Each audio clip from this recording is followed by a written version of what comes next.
Tapos ito pa mga idol, no. So, TV na 32 inches. Ayan, no. So, pwede po yan, no. So, may TV. Connection yan ito. Ayan siya. Yan yung wire na yan. So, yung TV na yan, may laptop ka, may cellphone charging ka. Dalawa, no. Dalawang charger. Ayan po. Gun charger 120 sa 75. Isang laptop, TV, tapos dalawang charger, tapos yung mga USB na yan dito, no. Tapos mini electric pan, no, isang electric pan, tapos ito, ayan. So bubuksan natin tong slot na to, ayan siya.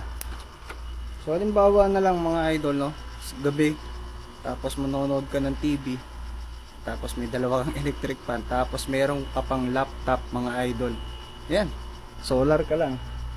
Battery lang ang kailangan, no? Battery saka solar panel. Yan po siya, no?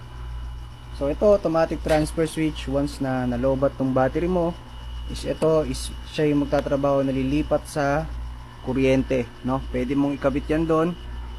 Lagay ka lang ng wire dito, no? 220 po yung out nito. Yan. Sobrang sulit niya mga idol once na nag-solar ka. Ang konsumo natin 134, no? So, yung may waga nating ring light, hindi pa natin nabubuksan. Ito, so buksan na natin to. Yan. Kunwari, magla-live stream ako. So, nakabukas yung TV ko, nakabukas yung laptop ko kasi nag-live stream ako. Electric pan, kailangan ko ng ilaw, dalawa. Ilaw na ring light, tapos dalawang electric pan nakatutok sa akin mga idol, di ba? So, ito yung makukonsumo mo. 129 watts.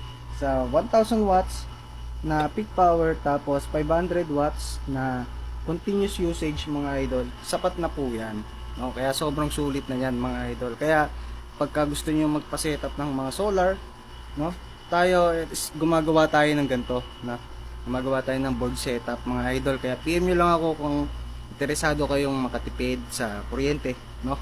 Yan, PM lang.